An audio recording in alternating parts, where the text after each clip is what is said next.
성경 공부하겠습니다. 함께 하실 말씀은 신약성경 마태복음 13장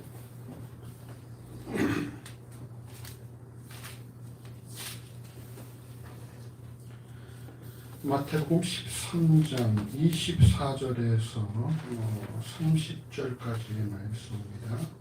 신약성경 21쪽 전후로 있습니다.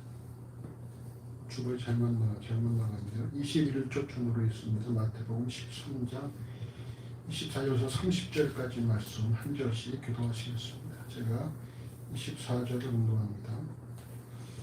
예수께서 그들 앞에 또 비유를 베풀어 가라사대 천국은 좋은 씨를 제밭에 뿌린 사람과 같으니 사람들이 잘 때 그 원수가 와서 곡식 가운데 가라지를 덧뿌리고 갔더니 싹이 나고 결실할 때에 가라지도 보이거늘 집주인의 종들이 와서 말하되 주여 밭에 좋은 씨를 심지 아니하였나이까 그러면 가라지가 어디서 생겨나이까. 주인이 가로되 원수가 이렇게 하였구나. 종들이 말하되 그러면 우리가 가서 이것을 뽑기를 원하시나이까. 주인이 가로되 가만 두어라. 가라지를 뽑다가 곡식까지 뽑으라 염려하노라. 함께 합시다. 둘 다 추수 때까지 함께 자라게 두어라. 추수 때에 내가 추수꾼들에게 말하기를 가라지는 먼저 거두어 불에 단으로 묶고 곡식은 모아 내 곡간에 넣으라 하리라. 아멘.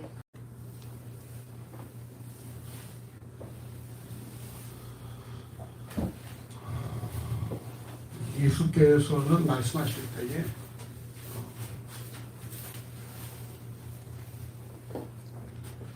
비유를 자주 사용을 하셨죠.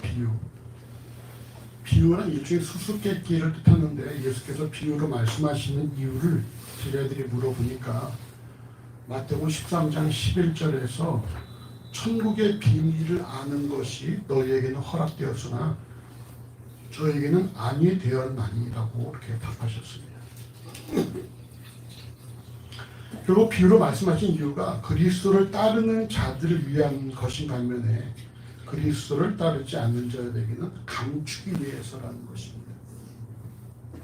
우리를 통해 볼 때에 결국 어떤 이런 천국의 비밀, 천국이 모두에게 알려지길 원하시진 않는 것 같아요. 굳이 이 천국을 말이죠. 쉽게 말씀하신 것이 아니라 비유로 말씀하신 이유가 너희에게는 허락되었으나 저에게는 아니 되었다라는 말씀을 말했죠. 천국이 모든 사람을 위한 것은 아니다라는 것입니다. 물론 하나님께서는 예수께서 이 땅에 모든 사람을 위해서 오셨지만 모든 사람이 대상은 아니다. 그런 것이죠. 이게 어떤 제한적 속죄라는 것이죠. 이 마태복음 13장 11절, 13절에서는 내가 저에게 비유로 말하기는 저희는 보아도 보지 못하며 들어도 듣지 못하며 깨닫지 못한 이라 이렇게 말씀합니다.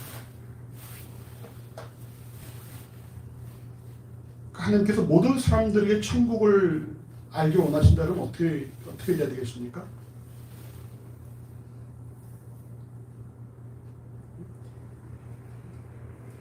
모든 사람이 천국을 알기 원한다. 그러면 어떻게 하셔야 되겠어요? 홍보해야 돼. 홍보해야 돼. 홍보해야 돼. 가장 쉽게 만들어야 돼. 가장 쉽게 만들어야 돼. 그렇죠. 여러분 하나님의 능력과 한번 연결해서 생각해 보십시오. 하나님께서 모든 사람이 알기 원하신다. 그렇다면 어떻게 해야 돼요? 여기 에덴동산을 막으셔야 돼.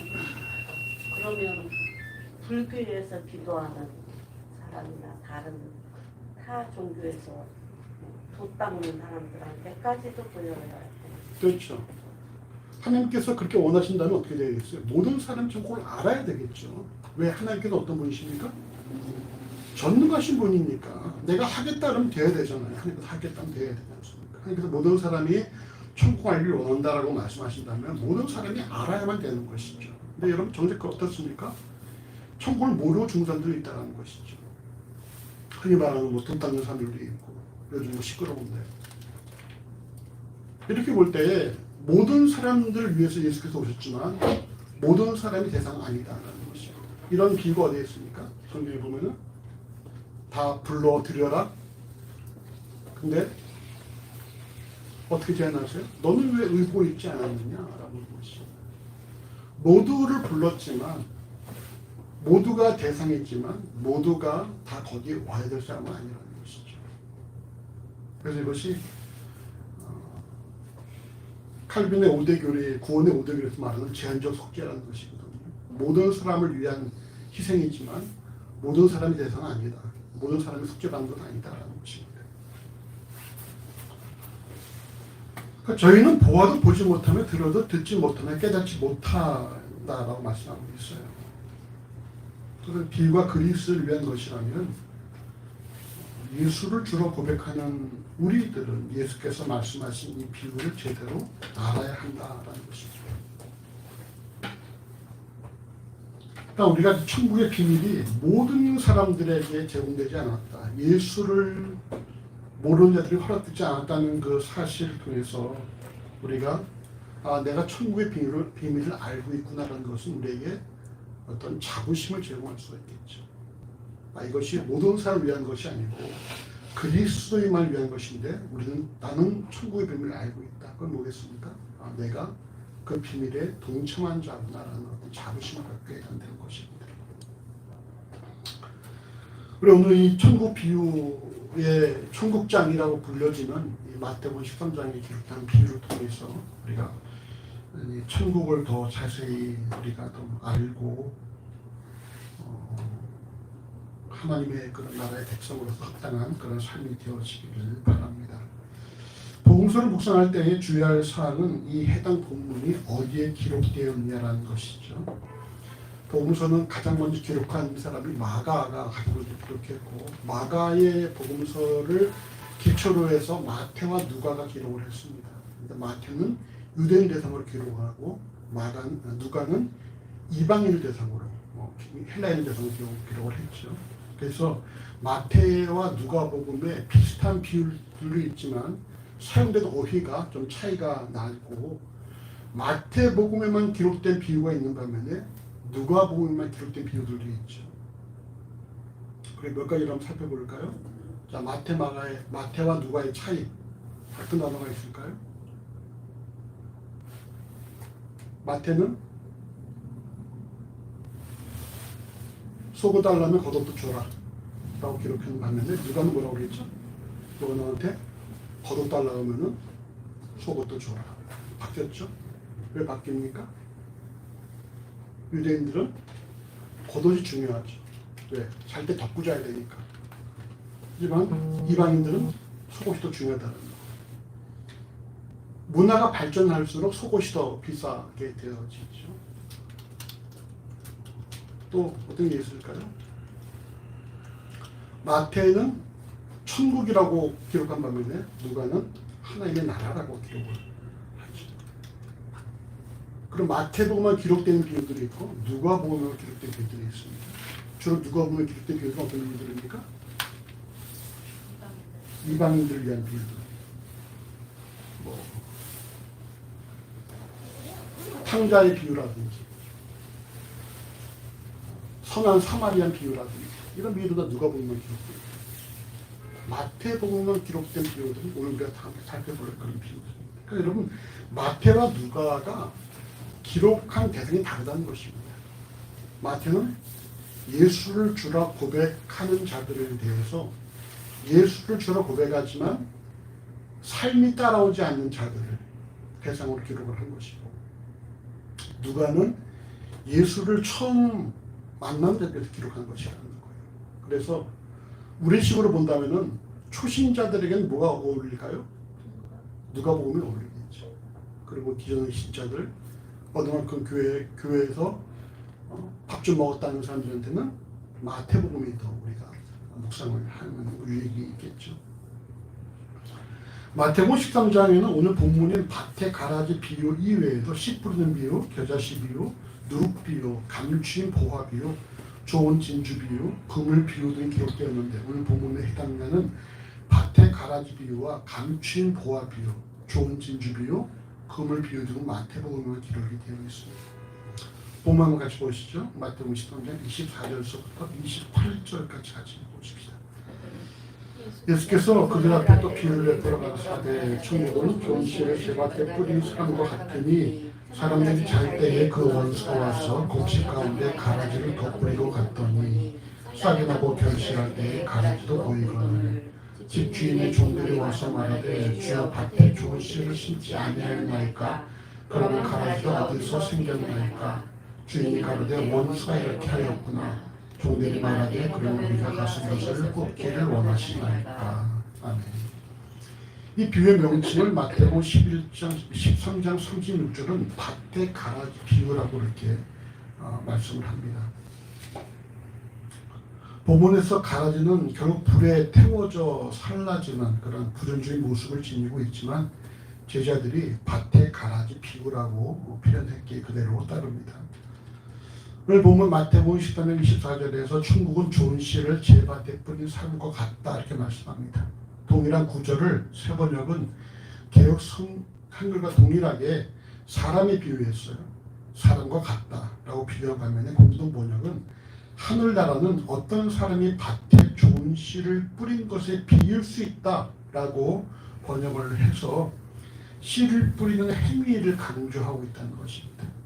그래서 우리가 천국은 사람과 같다 이렇게 생각하는 것은 적절치 않고요. 천국은 씨를 뿌리는 것이라고 볼 수가 있겠습니다.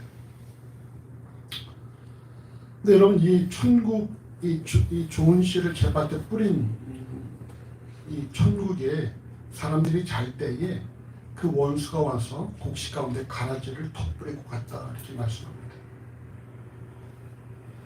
가라지를 우리들은 흔히 벼와 비슷하게 생긴 피라고 생각하지만 오늘 본문에서 이런 지자니아라고 표기된 가라지는 곡식 모양을 가지고 농경지에서 쉽게 자라는 독보리 혹은 야생 귀리라고 학자들은 말합니다. 외관상으로 벼와 피의 구분이 쉽지 않아요. 자라는 과정에서는. 그래서 보리와 독보리의 구분도 쉽지 않다라고 그렇게 말합니다. 유대인들은 겨울에 밀의 씨앗을 뿌렸고 뿌려진 씨앗은 봄이 되면 싹이 났습니다. 그래서 한동안 씨앗이 날 때까지는 싹이 날 때까지는 밀밭에 가라지가 뿌려진 것을 알 수가 없습니다. 근데 봄이 되고 싹이 나기 시작하자 이제 가라지가 보이기 시작하는 것이죠. 밀밭에 가라지가 함께 자라는 것을 본 일꾼들이 주인에게 와서 어떻게 밭에 좋은 씨를 심었는데 가라지가 생겼습니까? 라고 주인에게 물었고 주인은 바로 원수가 했구나 라고 답을 합니다. 좋은 씨를 밭에 뿌린 주인의 원수가 정확히 누군지는 알 수 없지만 원수가 했다는 주인의 답을 들은 일꾼들은 가라지를 제거할까라고 묻습니다. 왜 가라지를 제거하냐고 물어볼까요? 일꾼들이 교비나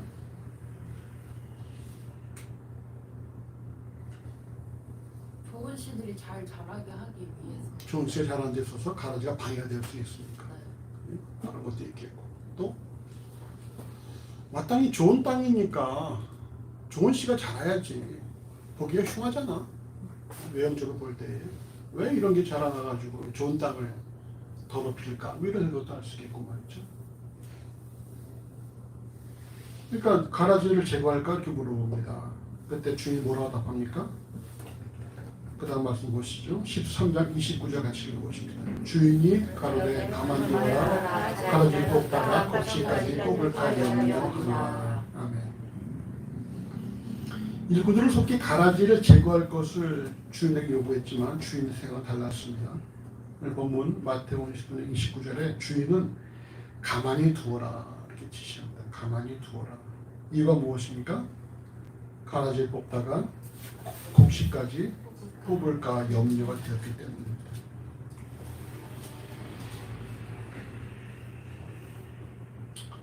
가라지를 제거하다가 곡식까지 뽑힐 것을 기대하고 좋은 원수가 좋은 땅에 가라지를 뿌렸을 수도 있으나 주인은 그것을 뽑지 말라고 말한다는 것입니다. 왜요? 알곡이 염려가 되어지니까. 가라지는 뿌리를 깊이 내렸다고 합니다. 그래서 뽑는 것이 쉽지 않고 가라지를 뽑다가 자칫 곡식도 함께 뽑혀질 수 있는 그런 위험이 있다는 것이죠. 그러니까 주인은 뽑지 말라고 지시하는 것입니다. 우리 이 복을 통해서 결국 주인의 관심이 어디에 있다라는 걸 알 수가 있죠. 주인의 관심이 어디에 있습니까? 좋은 시. 좋은 시. 주인의 관심은 곡식에 있다는 것이죠. 반면에 일꾼의 관심은 어디에 있습니까? 가라지에 있다. 주인의 관심은 곡식에 있어요. 행여 곡식에 조금이라도 피해가 갈까봐 그냥 가라지에서 그냥 돌아가는 것이고, 하지만 일꾼들의 관심은 곡식에 있는 것이 아니라 가라지에 있어요. 왜? 보기 흉하니까. 또 자칫 곡식에 해를 줄 수도 있으니까. 우리 이 사실을 통해서 주인과 일꾼의 차이를 발견하게 되어지지요.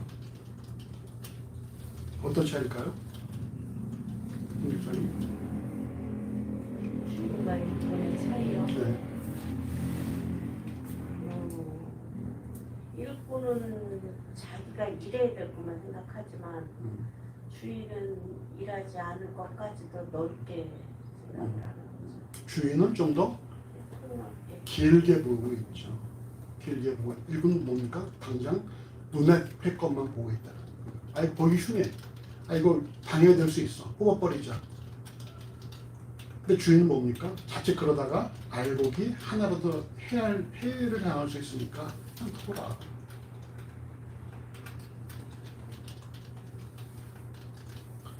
곡식과 가라지를 함께 두는 것이 주인 보기에도 어떨까요? 화이 좋지는 않겠죠. 그렇지만 그렇다고 해서 가라지를 뽑을 필요는 없다는 것입니다. 왜요? 내가 곡식을 사랑하고 챙기고, 그리고 가라지가 아무리 피어나도 곡식에 해를 줄 수 없다는 사실을 주인은 알고 있기 때문에. 오늘 비유의 해석이 마태복음 13장 37, 39절에 기록되어 있는데, 좋은 씨를 뿌리는 자는 인자, 즉 그리스도고, 같은 세상이고, 좋은 씨는 천국의 아들들, 가라지는 악한 자의 아들들, 또 가라지를 심은 자는 마귀라고 기록합니다. 이러볼 때 이 세상에는 말이죠, 천국의 아들들과 악한 자의 아들들이 공존하고 있다는 거예요. 공존하고 있지만 그러나 무엇입니까? 그러나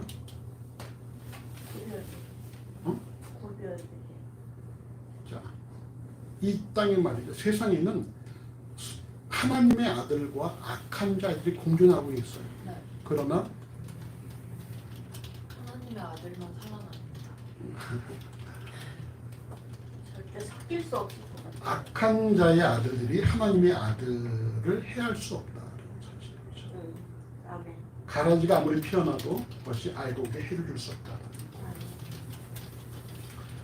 결국 악한 자의 아들들이 천국의 아들들을 회방하고 방해할 수 없다.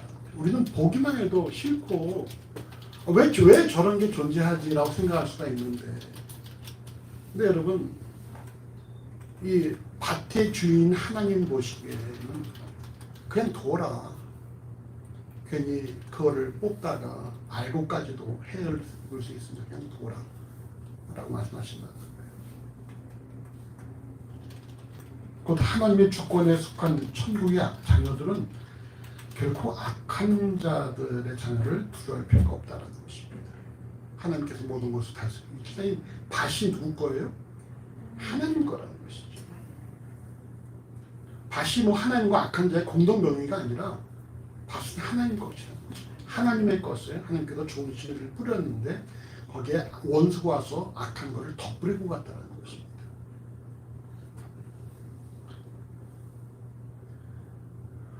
우리는 세상에 관영하는 악을 보면서 절망적으로 생각할 때가 간혹 있습니다.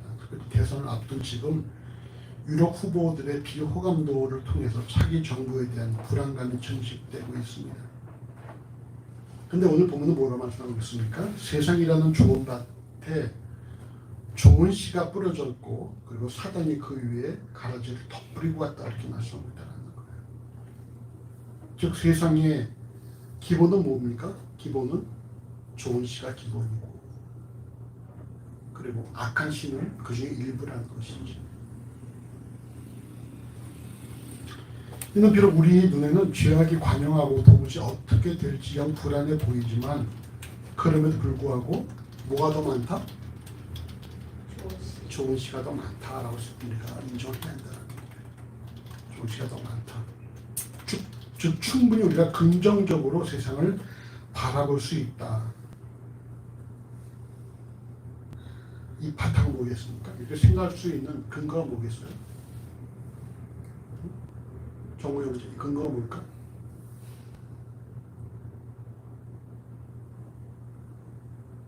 이 밭이 하나님의 것입니까? 다시 말해서 이 밭에 하나님의 주권이 행사되어지고 있습니까? 우리가 보기에는 영 보기 흉하고 왜 이런 게 존재하리라고 생각할 수 있지만 이 밭은 누구 거라는 거예요? 하나님 거라는 사실입니다. 그리고 하나님께서 주권적으로 역사하시고 있다는 거예요. 우리가 보기엔 좋지 않지만 그래도 그냥 두어라 라고 말씀하신다는 것이죠. 그렇기 때문에 세상을 바라보는 우리의 관점을 우리가 좀 수정을 하고 이 완전히 세상은 망했어 이제 끝났어 뭐 이렇게 생각하는 게 아니라 그래도 세상에 소망이 있다. 근거가 무엇입니까? 하나님께서 일하시니까. 아무리 사람들이 죽었다 할지라도 하나님께서 장담을 잠든 거잖아요. 죽은 것이 아니라 장담 말씀하실 때 선유가 일어난 것처럼 아무리 사람들이 이게 끝났어 이제 끝났어 라고 말해도 하나님께서 끝났다고 하시기 전까지 끝난 것이 아니라는 거예요. 그러니까 우리가 우리의 관점을 고집할 것이 아니라 하나님 마음을 보아야 된다는 것이죠. 그래서 여기 우리에게는 뭐가 있다? 소망이 있다. 아주 여전히 우리 세상을 긍정적으로 바라볼 수 있다는 것입니다.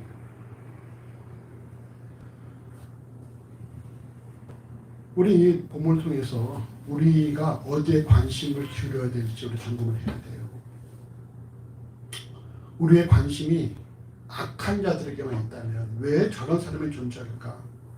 왜 이런 일이 발생할까? 이렇게만 생각하고 있다면 그래서 우리가 천국의 자녀들을 바라보지 못한다면 우리는 아직도 그리스도의 마음을 품지 못한 것일 수 있다는 것입니다. 그리스도의 마음은 뭡니까? 그럼에도 불구하고 누가 이렇게 얘기했어요? 기억나? 누가 이렇게 얘기했지? 그리 아니하실지라도 요? 하박국. 하박국은 없을지라도 그리 아니하실지라도 다니엘의 세 친구들 예수님.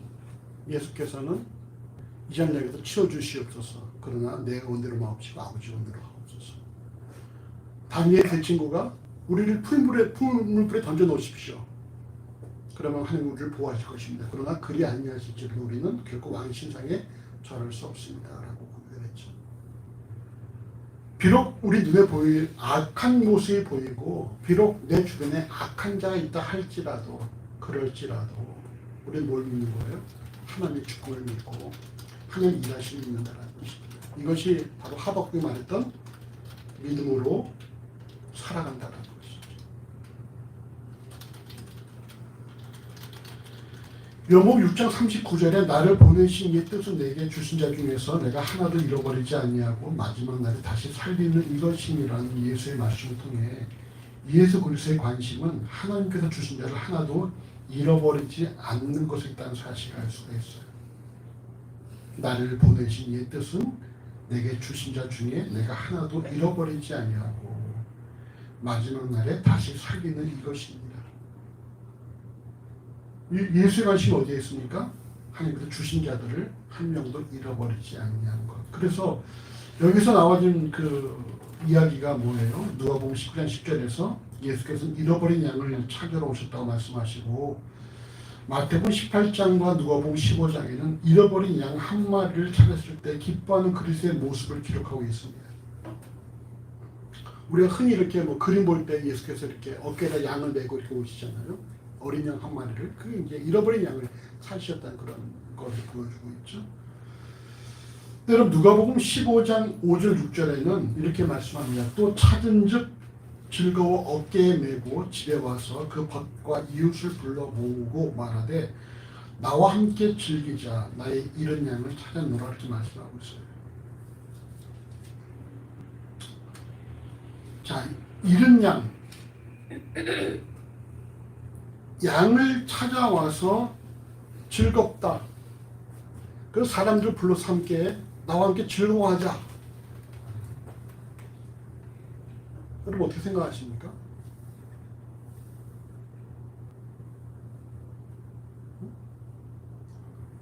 뭔가 이 표현에 좀 모순이 있지 않나요? 우리가 볼 때.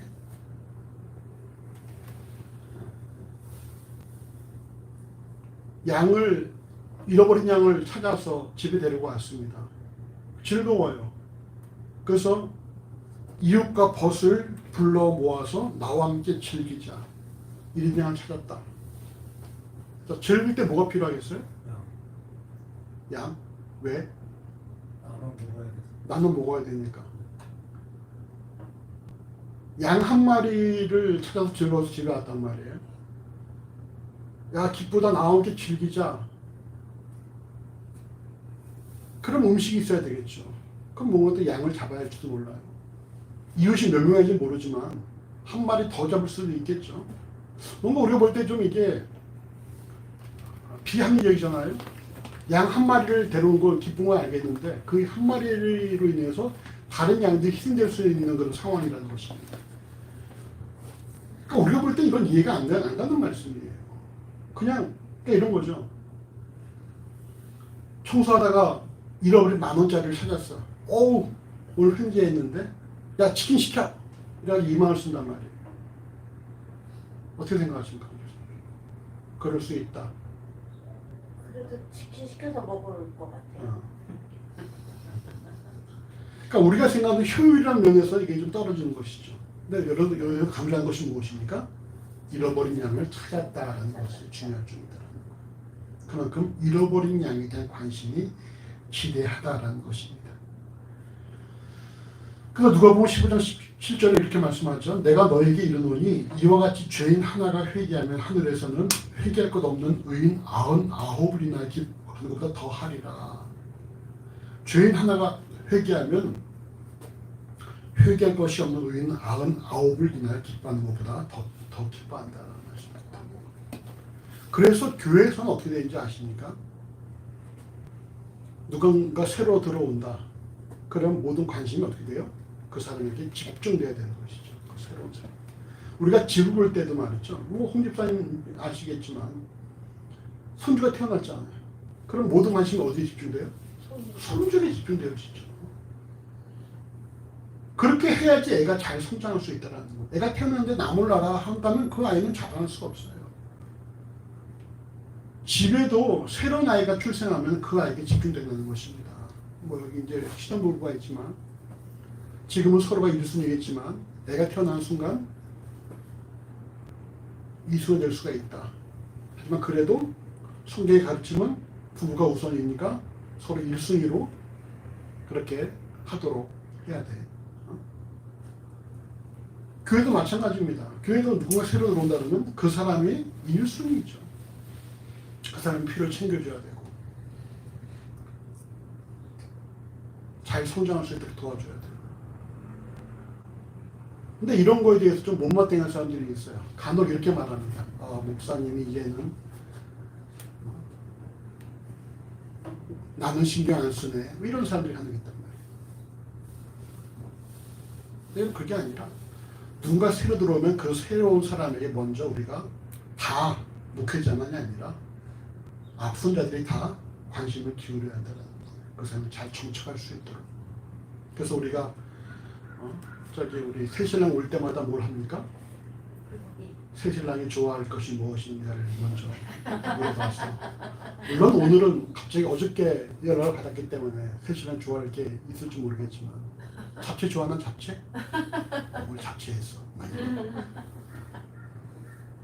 그러니까 일단 세 사람한테 집중해야 한다는 거예요. 그거에 대해서 왜 오랜 사람들을 무시하고 세 사람만 좋아하냐? 이거는 뭐예요? 아직 성장이 못한 사람이라는 거예요. 아직도 자기가 인정받기 원하는 그런 아주 유치한 사람이 신앙의 소유자, 어린 신앙의 소유자라는 것이죠.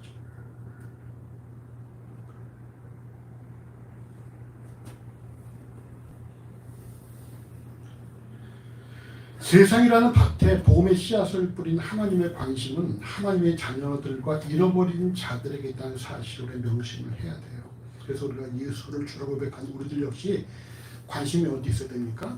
악한 자들에게 있는 것이 아니라 왜 세상이 이렇게 되었지나라는 어떤 몇 프로 안 되는 그런 어두운 세력이나 어떤 소수에 집중될 것이 아니라 우리는 하나님의 자녀들과 잃어버린 자들에게 관심을 쏟아야 한다는 것입니다.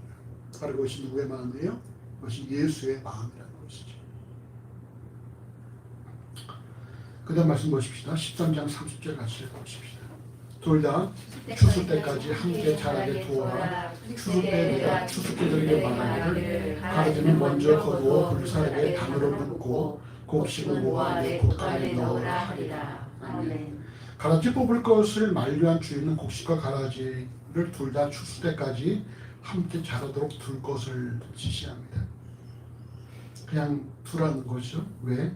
추수 때가 되면 추수꾼들에게 말해서 가라지를 먼저 거두어 불사르게 단으로 묶고 곡식을 모아 곡간에 넣으라고 지시하시겠다는 거예요. 가라지와 곡식이 같이 있는 게 좀 보기에 좀 찜찜하지만 이 가라지와 곡식을 분류하는 것은 마지막 추수 때에 할 일이라는 것입니다.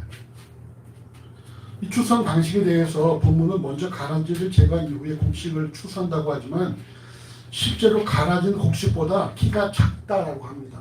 그래서 위로 솟은 곡식을 먼저 추수한 이후에 그 아래에 놓인 가라지를 제거한다 그래요. 이래서 뭐 주인은 그냥 두어라 말할 수도 있겠죠. 식별이 가능하고 막 추수 때 식별이 가능하니까. 이럴 때 우리가 이 가라지와 곡식의 구별하는 이 시금석을 발견하게 되죠. 이것이 과연 가라지가 곡식인가? 어떻게 알 수 있습니까? 어떻게 할 수 있겠어? 빈스? 네. 어떻게 할 수 있겠어? 다시 질문이 뭐예요? 가라지와 곡식의 구별법 네. 그거는 마지막 때 할 수 있어요. 어떻게 할 수 있어? 심판. 심판? 심판 때 그 구별이 뭐야? 가라지와 곡식 구별하는 방법. 하나님의 사랑과 자, 옆에서 남편이 좀 도와줘봐. 뭐에 달렸어요? 먼저 거둔 사람은 악한 사람이고 그렇게 되어 있지만 실제로는 가라지가 알곡보다도 작기 때문에 먼저 알곡을 거두고 나머지를 다 묶어서 버린다는 것이죠. 가라지가 작아요? 가라지가 작대요. 아, 그래서 위에 거 먼저 알곡 먼저 딱 추수한 다음에 나머지를 이렇게 한다고 하는데 여기서 볼 수 있는 이 시금석이 뭡니까? 결국은 성장이에요. 성장. 알곡은 성장한다. 저는 벼밭을 자꾸 생각해요. 저도 그렇게 생각해요. 그래서 벼보다 키라고 하는 키가 더 크거든요. 그래서 보여요. 그러니까 그건 이제 여기서는 벼가 아니라 보리라는 거예요. 보리. 우리 유대인들은 이게 보리와 독보리, 우리는 벼와 피이지만 본문은 보리와 독보리의 비교. 지금 계속 헷갈리게 듣고 있었어. 그러니까 여러분 이 가라지 곡식의 구별은 뭐에 있다는 것이죠? 성장이죠. 성장. 알곡은 성장을 하지만 가라지 성장하지 못한다는 것입니다. 일정 이상 성장할 수 없다는 거죠. 우리가 볼 때도 여러분 그리스도인도 말이죠. 계속 성장을 하죠. 그리스도 계속 성장합니다. 어디까지 성장합니까? 장성한 분량의 장성한 분량. 누구의 장성한 분량? 그리스도의 그리스도의 장성한 분량입니다. 성장한다는 거. 양문지를 빌려다.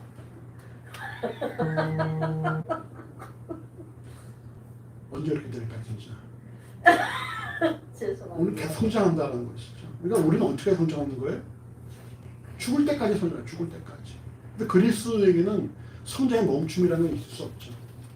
그리스도인들은 성장, 성화되다가 뭐로 바뀝니까? 죽는 순간 영화로 바뀌니까. 거룩한 과정, 거룩하게 변하는 과정을 통해서 마지막에 영광스러운 과정으로 바뀌게 되어지기 때문에 우리는 죽는 날까지 계속 성장하는 거예요. 그래서 그리스도인은 은퇴가 있어요, 없어요?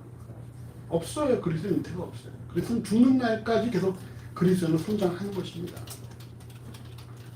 그래서 저는 볼 때 참 감사한 것이 그리스도인들 말이죠. 마지막까지 할 일이 있다는 거예요. 마지막까지. 뭐겠습니까? 기도하는 일, 기도하고 섬기는 일. 성경 묵상하고 교회를 섬기고. 아유 이제 할 일이 없어요. 은퇴도 할 일이 없어요. 난 그런 사람 보면은 안타깝죠. 왜 할 일이 없을까? 아직도 자녀에서 기도해야 되고 나라에서 기도해야 되고 자신에서 기도해야 되고 할 일은 많은데 할 일이 없다라는 거예요. 우리는 죽을 때까지 할 일이 있어요. 죽을 때까지. 마지막 그날까지 할 일이 있다는 것입니다. 반면에 여러분 이 가라지는 성장하지 않아요. 여러분 악한 자가 성장하는 거 봤습니까? 악한 자 갈수록 더 악해지고 막 그냥 다 교묘해지고 그러나요? 그래서 아니 그 사람은 그냥 늘 하던 대로 하는 거예요. 하던 대로. 늘 하던 대로 하는 것입니다. 더 교활해지기도 하더라고요. 뭐 그럴 수도 있겠지만 그래봐야 그걸 성장하나 볼 수는 없죠. 네, 그건 성장이 아니에요.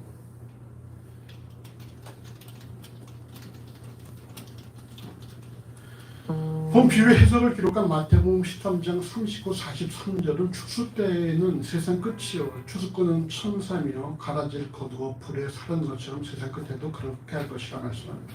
결국 가라지는 불안한 모습으로 공존하다가 세상 끝날에 분류되고야 만다는 것입니다.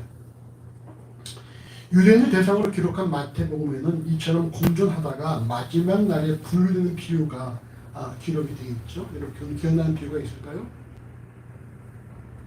규빈이. 공존하다가 마지막 날에 딱 분류되어지는. 부자 청년과의 나사로? 나사로 비유는 누가복음에 있죠. 그건 또 뭐야? 부자청년과 나사로는 뭐지? 부자와 나사로? 그건 누가복음에 있는 기록이에요. 자, 마태복음에만 있는 기록 중에 공존하다가 딱 마지막 날 분류되어지는.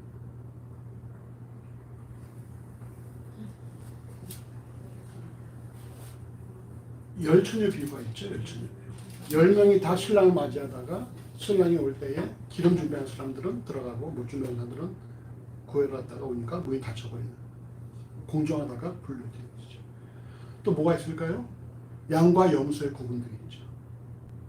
양은 오른쪽으로, 염소는 왼쪽으로. 마지막 그날에 너희는 내가 목마를 때 물을 주었고 뭐 이렇게 갇혔을 때 와서 돌아보았고. 또 여러분 재밌는 비유가 뭐냐면요. 그물 비유예요. 그물 비유. 그물 비유 아십니까? 걸려지는 거하고 빠져나가는 거.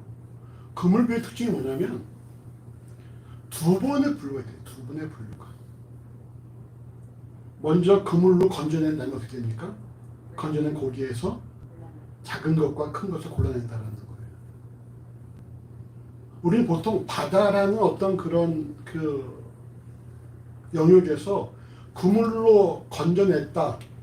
구원이라 생각할 수 있지만 건져낸 고기를 대상으로 아직 어린 것과 생산성이 없는 것들은 다시 바다로 돌려보내고 생산성인 것들만 걸러내는 그런 그물 비유가 마태복음에 기록되어 있다는 것이. 이건 뭐예요? 두 번의 분류가 있다는 것이죠. 이런 것이 뭘 의미합니까? 선민 사상에 젖어 있는 유대인들에게 너희가 예수를 주라 고백하는 것만으로 구원받는 것이 아니다. 거기에 합당한 행위가, 삶이 요구된다는 것이죠. 삶이 요구된다. 그럼 오늘을 살아가는 예수를 주로 고백하는 그리스도인에게도 동일한 깨달음을 줍니다. 오늘을 살아가는 모든 이들은 하나님의 바시한 세상에 뿌려진 좋은 씨앗에서 자라난 알곡과 원수가 뿌린 가라지 중에 하나라는 사실이요. 결국 그가 알곡인지 가라지인지는 마지막 날 분류가 된다는 거예요. 그런데 그 과정 중에 식별할 수 있는 시금석이 있다면 그 시금석 뭐라고요? 과연 그가 성장하고 있는가? 성장. 그래서 이런 말이 있더라고요. 인생의 목적은 생존이 아니라 삶이다. 우리가 얼마나 더 오래 사느냐가 문제가 아니라 얼마나 가치 있는 삶을 살아가느냐가. 아무리 오래 살아도 성장하지 않고 늘 옛날 그 모습 그대로예요. 불쌍한 사람이죠. 나이가 70대고 80이 돼도 옛날 모습 그대로 자기밖에 모르고 남들을 아나무인으로 대하고 이런 사람들을 보면 안타깝잖아요. 근데 해를 거듭할수록 더 성장하고 있다. 삶이 달라지고 있다. 이건 아름답고 복된 삶이지 않습니까? 그러니까 우리의 목적이 뭐가 되어야 되겠습니까? 어떻게 우리가 병 안 걸리고 오래 살까? 이것이 목적이 되면 안 되는 것이죠. 우리의 목적은 뭡니까? 어떻게 내가 더 예수처럼 성장할 것인가? 예수를 닮아갈 것인가? 우리의 목적이 돼야지. 그냥 생존 자체가 목적이 되면 안 된다는 거예요. 왜요? 결국 마지막 날에 분류가 발생할 것이기 때문에. 그저 생존에만 급급한 나는 어떻게든지 나만 살면 돼라고 하는 사람들과 좀 희생하고 자기 것을 나눠주고 좀 손을 보더라도 예수를 닮아가는 사람과 분명히 마지막 날에 분류가 발생할 것이라는 사실입니다. 그러니까 우리가 내가 어떻게 잘 살까라가 문제가 아니라 내가 어떻게 하면 더 예수를 닮은 삶을 살아갈까? 이게 우리가 중요한 질문이 되어야 합니다.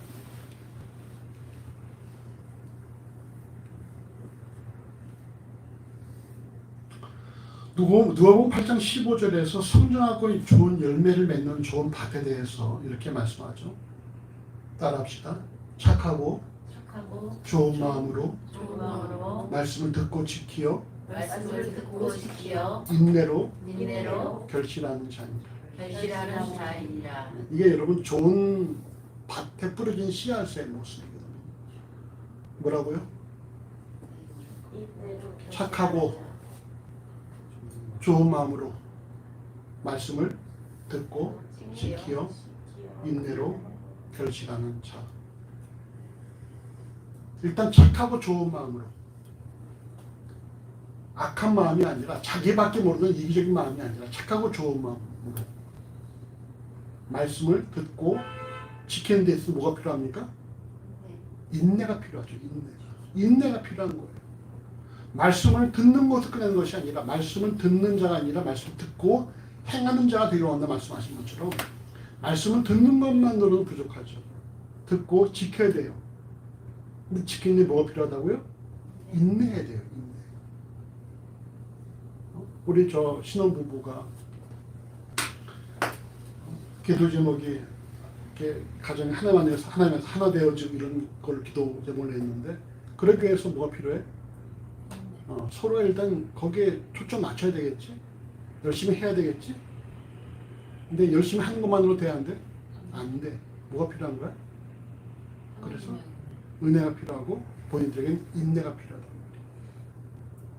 그것이 쉽게 되어지면은 누구나 다 평안하게 살겠죠. 근데 쉽지 않단 말이죠. 살아보니까. 그죠? 공집사님? 네. 인내가 필요하단 말이죠. 예. 막 내가 앞서가고 싶은데 그럴 때도 앞서가야죠. 그때. 참아야 돼. 기다리기 싫은데 그럴 때도 좀 기다려야 되고 막 하고 싶은 말이 막 올라와. 그래도 그거는 많이 했어요. 너희가 듣기는 속히하고 말하기는 더디하라 말씀하는 것이요. 엄청 더. 막 올라와. 그래도 참아야 돼. 인내해야 돼. 막 이거 하고 싶어서 손이 막 그냥 막 간지러. 아 하고 싶어. 그래도 인내해야 인내할게요. 돼. 진짜 그건 하나님이 은혜 주셔야 되는 것 같아요.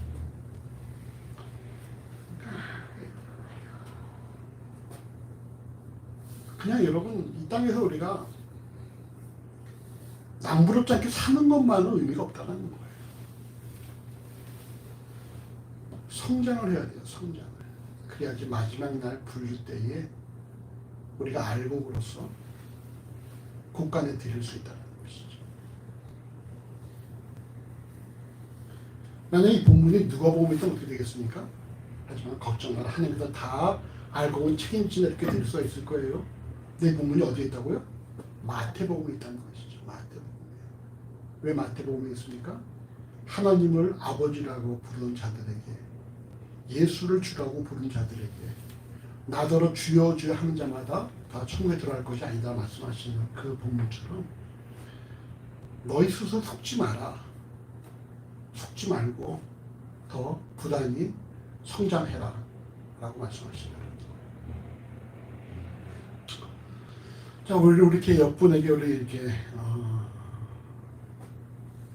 가벼운 포옹을 하면서 귀에다가 대고 이렇게 얘기해 줍시다. 주 안에서 성장합시다. 그 안에서 성장합시다. 참 어렵네. 주 안에서 성장합시다. 드디어 어디 성장합시다. 여러분 성장을 해야 돼요. 성장. 작년과 올해가 다르고 10년 전과 지금이 다르고 앞으로는 계속해서 성장할 것이나 어떤 그런 기대와 소망이 우리에게 있다는 것입니다. 그 과정도 그 신혼 과정도 이제 막 출발한 과정이지만 성장할 것이나 소망이 있어야 한다. 앞으로 10년, 20년, 30년, 40년인데 우리가 어떤 모습이 있을까에 대한 그런 그림들을 그려봐야 한다는 거예요. 우리에게 어떤 아이들이 태어나서 얘들이 어떻게 자라날 것에 대한 그림들을 그려봐야 한다는 거예요. 그래서 성장에 대한 그림들을 우리가 그려보십시오.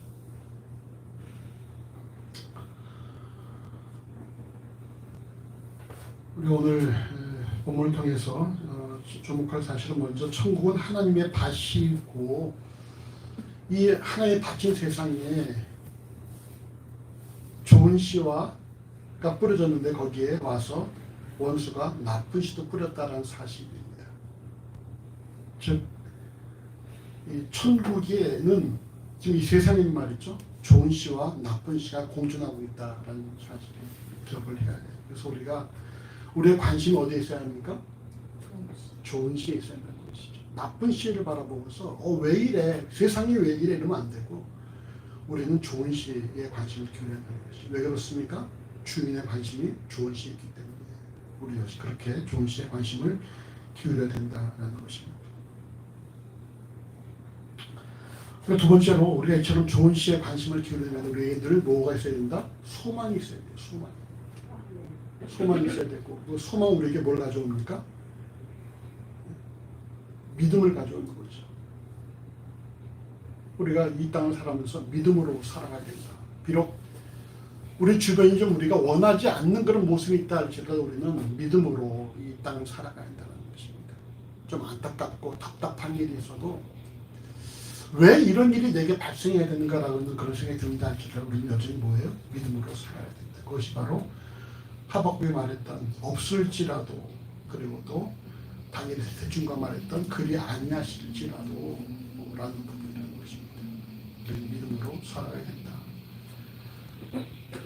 마지막으로 결국은 마지막 날에는 다 분류가 발생한다는 것입니다. 그리고 분류의 기준은 뭐라고요? 성장이 있다는 것이죠. 성장. 우리가 성장을 해야 돼요. 우리가 서로가 아는 사람들끼리 서로 볼 때에 홍 집사님 볼 때 김유원 집사님이 예전보다 성장을 했습니까? 아니면 예전 모습 그대로입니까? 엄청 많이 성장하셨죠. 엄청 많이 성장하셨어요. 자, 김 집사님이 볼 때 홍 집사님이 예전 그대로입니까? 아니면은 엄청 많이까지는 아니더라도 감사합니다. 그 말씀을. 아, 성장하고 있어요. 다시 한번 서로 안으면서 우리 성장합시다. 성장합니다. 감사합니다. 아이고. 자, 저 뒤에 우리 신혼부부가 보기엔 어때? 신랑이 보기에 신부가 예전에 알던 권규빈과 지금 권규빈이 성장을 했다 안 했다? 성장을 했어. 그러면 우리 신부가 아니지. 결혼식이지. 아내가 볼 때 남편 송정호 형제가 내가 알던 송정호보다 지금 많이 성장을 했다. 안 했다. 성장하고 있어. 역시 또 서로 껴안고서 성장합시다.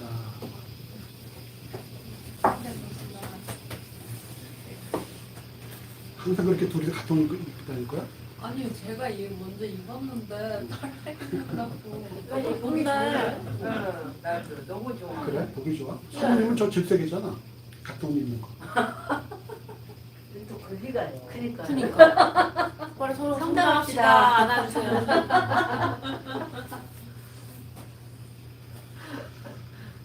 여러분 우리가 신년 감사 예배 때에 했던 말씀 기억나십니까?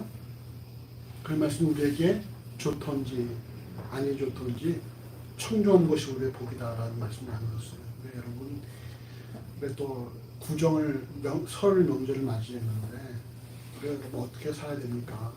하나님의 말씀 우리에게 좋던지 아니 좋던지 우리는 말씀 중심의 삶을 살아가면서 더 성장하는 삶을 살아가야 한다는 것입니다. 우리가 마지막 날 분류할 때에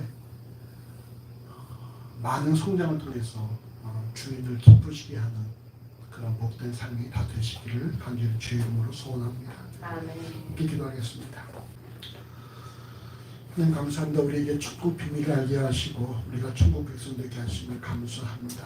그럼에도 불구하고 우리 주변에 악한 자들이 존재하고 원치 않는 상황들이 존재합니다.